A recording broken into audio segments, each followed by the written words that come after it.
Welcome to ज्ञान सेतु। तो इस वीडियो में हम जनगणना से रिलेटेड कुछ क्वेश्चन को यहाँ पर देखेंगे। आप जानते हैं आपका चाहे एग्ज़ाम कोई भी हो, एसएससी, रेलवे या स्टेट एग्ज़ाम या फिर कोई भी वन डे कॉम्पिटिटिव एग्ज़ाम हो, सभी से आपकी जनगणना से प्रश्न पूछती है। और पिछली बार जनगणना 2011 में हुआ था, तो उसी के आधार पर यहाँ पर क्वेश्चन पूछेंगे।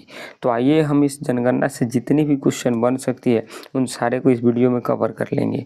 तो जो भी कैंडिडेट अगर आप किसी भी कॉम्पिटिटिव एग्ज़ाम की तैयारी कर रहे हैं तो एक बार इस वीडियो को देखिए, जनगणना से एक भी क्वेश्चन आपका नहीं छूटेगा। चलिए हम शुरू करते हैं अपने क्वेश्चन को। हाँ जी, तो हम आ चुके अपने क्वेश्चन की तरफ, यहाँ पर ध्यान देंगे। सबसे पहले तो 2011 की जनगणना है ये आपके लिए, और आइए यहाँ पर हमने आपके लिए एक पीपीटी तैयार किया है। अच्छा, पीडीएफ के लिए आप मेरे टेलीग्राम चैनल ज्ञान सेतु पीडीएफ, इसको आप सर्च करके वहाँ पर ज्वाइन कर सकते हो। नई अभी बनी है तो वहाँ पर कम स्टूडेंट आपको देखने को मिलेंगे। तो यही ज्ञान सेतु पीडीएफ नाम से, इसका लिंक मैं आपको डिस्क्रिप्शन बॉक्स में दे दूँगा।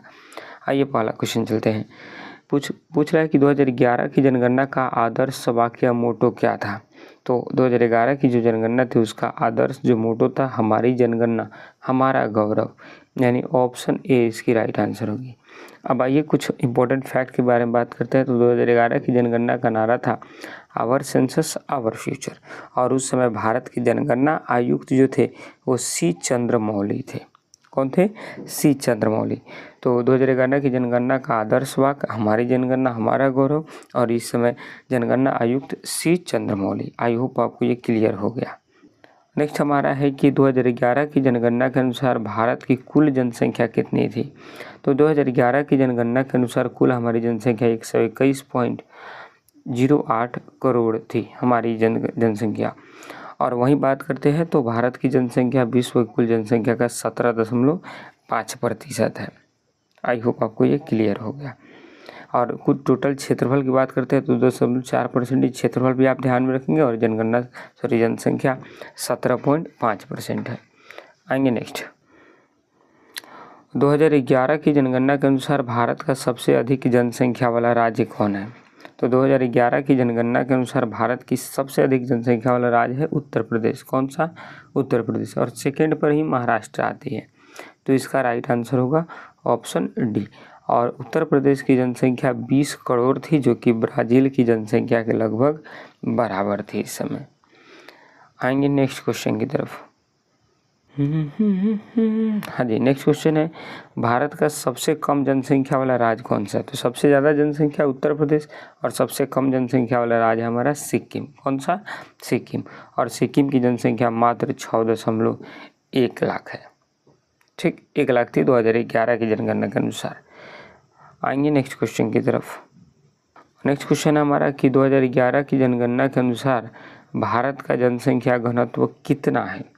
तो 2011 की जनगणना के अनुसार भारत का जो जनसंख्या घनत्व है 382 व्यक्ति पर वर्ग किलोमीटर है। तो ऑप्शन बी इसकी राइट आंसर होंगी। और जनसंख्या घनत्व का अर्थ होता है प्रति वर्ग किलोमीटर में निवास करने वाले लोगों की संख्या को ही हम बोलते हैं जनसंख्या घनत्व, पॉपुलेशन डेंसिटी। तो आई होप आपको ये क्वेश्चन क्लियर हो गया। आएंगे नेक्स्ट में कि किस राज्य की जनसंख्या घनत्व सबसे अधिक है। तो आप जानते हैं बिहार की जनसंख्या घनत्व सबसे अधिक, और कितनी है। तो बिहार की जनसंख्या घनत्व 1106 व्यक्ति पर वर्ग किलोमीटर, और दूसरे स्थान पर आपकी पश्चिम बंगाल आती है 1028। और यूनियन टेरिटरीज की बात करते हैं तो दिल्ली सबसे ज़्यादा, शहरों की बात करते हैं तो दिल्ली ध्यान में रखेंगे सबसे ज़्यादा है। अब आएंगे नेक्स्ट क्वेश्चन की तरफ। हाँ जी, यहाँ पर ध्यान देंगे किस राज्य या यूनियन टेरिटरी जनसंख्या घनत्व सबसे कम है। पूछ रहा है किस राज्य में या फिर यूनियन टेरिटरी में जनसंख्या घनत्व सबसे कम है। तो आपके अरुणाचल प्रदेश में है। कितने हैं? तो अरुणाचल प्रदेश में प्रति वर्ग किलोमीटर 100 व्यक्ति ही रहते हैं। आई होप आपको ये भी क्वेश्चन क्लियर हो गया। नेक्स्ट, 2011 की जनगणना के अनुसार भारत का लिंग अनुपात रेशियो या फिर सेक्स रेशियो कितनी है। तो 943। कितनी है? 943। यानी ऐसे रेशियो निकाला जाता है, बॉय और आपकी गर्ल को लेकर के रेशियो निकाली जाती है। तो 943, 1 मिनट रुकेंगे। हाँ जी, तो पर 1000 बॉयज़ पर यहाँ पर 943 गर्ल देखने को मिलती है। इस तरह से आपकी रेशियो निकाली जाती है। तो यहाँ पर लिंगानुपात का अर्थ होता है प्रति 1000 पुरुषों पर महिलाओं की संख्या।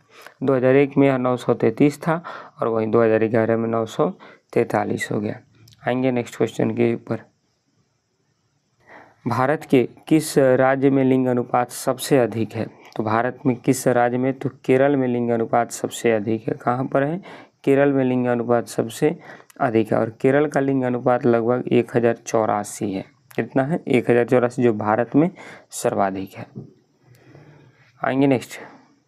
भारत के किस राज्य में लिंग अनुपात सबसे कम है? सबसे अधिक है केरल में और सबसे कम कहाँ है?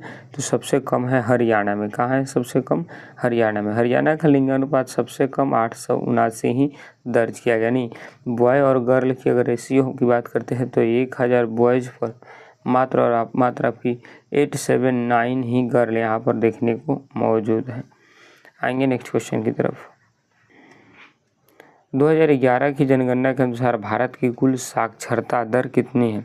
तो 2011 की जनगणना के अनुसार भारत की जो लिटरेसी रेट है वो 74.04% है और पुरुषों की इसमें साक्षरता दर 82.14% और महिलाओं की 65.46% थी।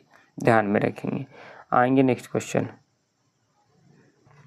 किस राज्य की साक्षरता दर सबसे अधिक है? तो आप जानते हैं केरल। केरल की साक्षरता दर सबसे अधिक है, ऑप्शन सी राइट आंसर होगा। और केरल की साक्षरता दर लगभग 94% है और वहीं मिजोरम दूसरे स्थान पर 91.3% के हिसाब से दूसरे नंबर पर है। आएंगे नेक्स्ट क्वेश्चन। किस राज्य की साक्षरता दर सबसे कम है? तो सबसे अधिक है कहाँ की? केरल की। तो सबसे कम है बिहार की। लिटरेसी रेट बिहार की सबसे ज़्यादा कम है और बिहार की साक्षरता दर लगभग 61.8% है। मात्र 61.8% ही बिहार की हमारी लिटरेसी रेट है। तो ऑप्शन सी राइट आंसर। आएंगे नेक्स्ट क्वेश्चन। 2001 और 2011 के दौरान भारत की दशकीय वृद्धि क्या थी? किस दशकीय वृद्धि के आधार पर हम बढ़ रहे थे? तो लगभग हमारी जो दशकीय वृद्धि थी 17.7% होता है और इसको निकाला कैसे जाता है? तो आप जानते हैं ग्रोथ रेट का फॉर्मूला होता है P2 माइनस P1 बटे P1 गुने 100। P2 जो होता है अभी वर्तमान की जनसंख्या और P1 पहले की जनसंख्या को लेकर के, और इसको लिटरेसी जो होता है दशकीय वृद्धि दर निकाली जाती है। और वही बात करते हैं तो यहाँ पर 1991 से 2001 के दौरान यह 21.5% थी और 2011 में इसमें गिरावट आई है। आएंगे नेक्स्ट क्वेश्चन। किस एक मात्र राज्य में जनसंख्या वृद्धि दर नकारात्मक रही है? तो आप जानते हैं नागालैंड में जनसंख्या वृद्धि दर नकारात्मक रही है। ऑप्शन बी राइट आंसर होगा। और नागालैंड की वृद्धि दर माइनस में 0.58% रही, यानी यहाँ जनसंख्या बढ़ने के बजाय कम ही हो रही है। और इसका सबसे मेन कारण हमको देखने को मिलता है यहाँ पर कई सारी बीमारियाँ जैसे एड्स प्रॉब्लम सबसे ज़्यादा यहाँ पर देखने को मिलती है। आएंगे नेक्स्ट क्वेश्चन। 2011 के अनुसार भारत का सबसे अधिक आबादी वाला केंद्र शासित प्रदेश कौन सा है? तो दिल्ली सबसे ज़्यादा केंद्र शासित क्या बोलते आबादी वाला प्रदेश है। यहाँ की जनसंख्या लगभग 1.67 करोड़ दर्ज की गई है। तो इतना ज़्यादा जनसंख्या ही रखा है दिल्ली अपने आप में। आएंगे नेक्स्ट क्वेश्चन। सबसे कम साक्षरता वाला दर वाला केंद्र शासित प्रदेश कौन है? तो सबसे कम साक्षरता दर वाला केंद्र शासित प्रदेश दादर नागर हवेली है। कौन सी? दादर नागर हवेली। लक्षद्वीप सबसे अधिक साक्षरता केंद्र वाला है 91.8% की और वहीं सबसे कम Dadar Nagar Haveli. Option B right answer होगा। आएंगे नेक्स्ट क्वेश्चन। 2001-11 की जनगणना के अनुसार शिशु लिंगानुपात 0 से 6 कितना था? तो लिंगानुपात शिशुओं का था 919। कितना था? 919। ऑप्शन बी इसकी राइट आंसर होगा। और 2001 में शिशु लिंगानुपात 927 था, वहीं 2011 में घटकर 919 हो गया, जो कि एक चिंता का विषय नहीं। बहुत ज़्यादा हमारी जो डेथ रेट है वो बढ़ रही है शिशुओं की। भाई क्योंकि जानते हैं आप मेडिकल फैसिलिटी उतनी अच्छी नहीं होने के कारण से ये दिक्कत हमको देखने को मिल रही है। नेक्स्ट क्वेश्चन, क्षेत्रफल की दृष्टि से भारत का सबसे बड़ा राज्य कौन सा है? तो आप जानते हैं राजस्थान सबसे बड़ा राज्य है, और वहीं गोवा की बात करते हैं तो क्षेत्रफल के अनुसार सबसे छोटा राज्य है। टोटल क्षेत्रफल की बात करते हैं तो 32,87,263 किलोमीटर की इसकी क्षेत्रफल है। वहीं उत्तर से दक्षिण की लंबाई की बात करते हैं तो 3214 किलोमीटर है, और वहीं आपकी पूरब से पश्चिम 2933 किलोमीटर है।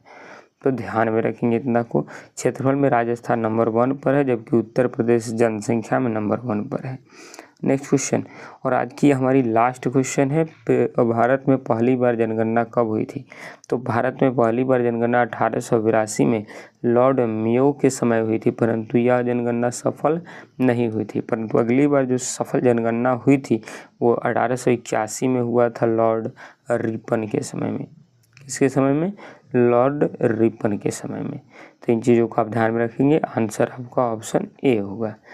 तो यहाँ पर आपकी पूरी क्वेश्चन कंप्लीट हो गई। आगे हम किसी और टॉपिक के ऊपर फिर से वीडियो की बात करेंगे। मिलेंगे आपसे नेक्स्ट वीडियो में। तब तक के लिए जय हिंद, जय भारत।